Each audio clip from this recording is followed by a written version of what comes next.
Bone density is another thing probably that sets the DEXA scan apart from maybe some other modalities of getting your body fat percentage tested. And so bone density is something that I feel like gets talked more and more about nowadays as well, especially as strength training becomes more talked about and it gets more stressed as being super important, especially as you get older, to fend off a decrease in muscle mass, but also to decrease the likelihood of something called sarcopenia. Talk to us about talk to us just about the general rate of decrease in bone density as people get older, and how we can potentially decrease the rate of decrease of bone density as we get older. Yeah, so it really affects, unfortunately, women more than men.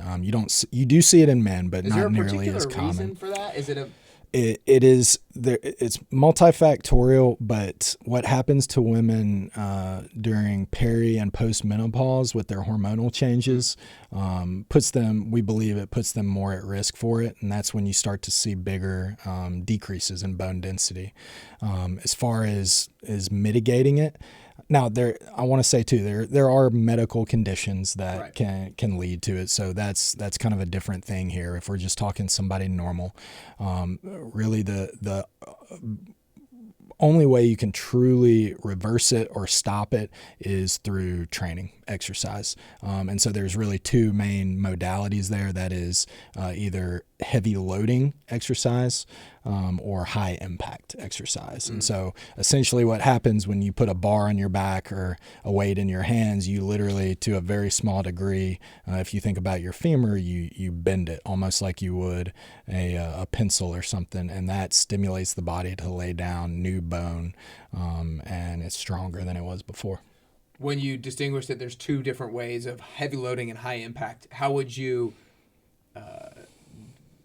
if somebody doesn't know the difference between those two, how would you distinguish and discern between those two? Heavy loading, think of those as your general gym movements, squats, deadlifts. They generally need to be compound movements, things that I know for a lot of people can be a little bit scary if they haven't been in the weight room, and that's why we often get people working with trainers, et cetera, so they can be guided on that.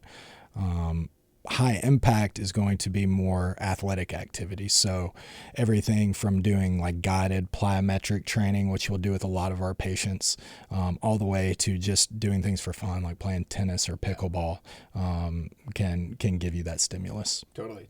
So heavy loading, that one's easy. Just lifting a heavy amount of weight, which we're going to dive into a little bit more here in a second. And high impact might be jumping, but it's kind of moving quickly where your bones are having to absorb a lot of force. Yep, exactly. A lot of impact. Exactly. Heavy loading. Talk to us about how heavy. Yep.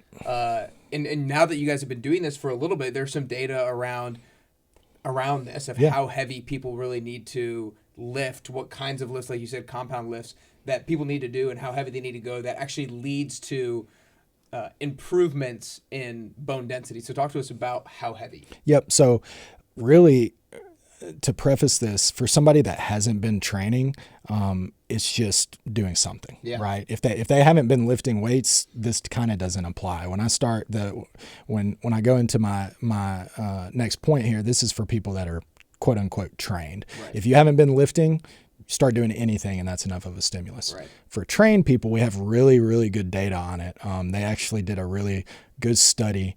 It's called the Griffin Moore trial, and it's one we've built kind of a lot of our protocols around. And they took really geriatric women in their 60s, 70s, that you generally don't see in the weight room lifting heavy.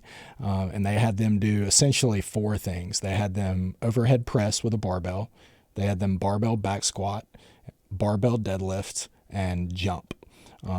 Things that can often be seen as dangerous, but they were very guided in how they built these ladies up to do it. But the most important part here that gets missed a lot is once they on-ramped these ladies and got them used to the movements, they were lifting in 80 to 85% range of their one rep max. So if people don't know what that means, if hypothetically, if you can do a bench press with 100 pounds for one rep and no more, couldn't do a second no matter how hard you tried, you would need to use at least 80 to 85 pounds to get adequate stimulus for your bones. Totally. What was the protocol for the jump? Like if you're not using weight.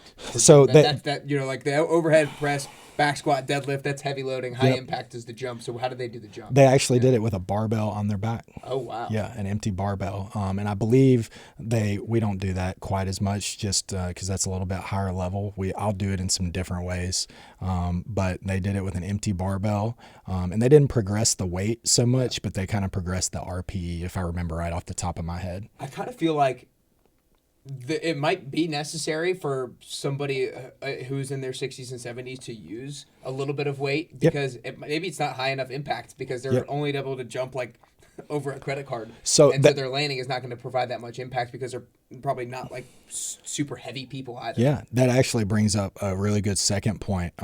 Is in addition, as we age, this bone loss starts happening, but we start losing, and I know this gets in the weeds, but we start losing muscle, but we start losing a specific type of muscle, and it's called fast twitch muscle fibers at a higher rate. And so doing this higher impact training is kind of killing two birds with one stone because you're stimulating your bones, but you're also stimulating these fast twitch fibers. And they're so important because one, they are the fibers that when you're lifting heavy, make you stronger. Generally stronger people are faster twitch, not always, but generally.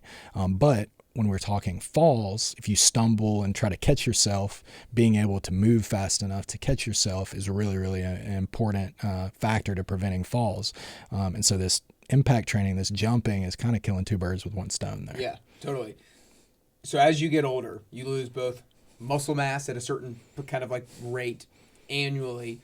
You lose strength at a certain rate annually. Then you lose power or these that impact type training is at a certain rate annually, and kind of like the strength and power are more of the type 2 fast twitch muscle fibers that he's talking about. Type 1 muscle fibers are more endurance type muscle fibers that don't fatigue as quickly. So that's really important to know, really important to understand. I think that's all I wanted to get into in terms of, and I guess the last thing to touch on is the rate of decline of those muscles and of bone density is probably more a factor of not training than it is age, because if you are training as you get older, then the rate of decline might be non-existent or very minimal, or like, you know, depending on where you're at, right? Like if you don't train at all from 20 to 40 and then you do train from 40 to 50, then you actually can gain from 40 to 50. And so it's obviously person to person, but anything else you have to add or expand on that? One, yes, it's often thought that once you get to a certain age that you can't put on muscle mass. We had a 73-year-old guy today that in about a 15, 16-week period, he's put on about 3.2 kilos of muscle mass. Wow. So that's significant, and lost fat while he's doing it. But two, the rate of decline. So we have really good data on that. And untrained people, starting as early as your third decade, you can start to lose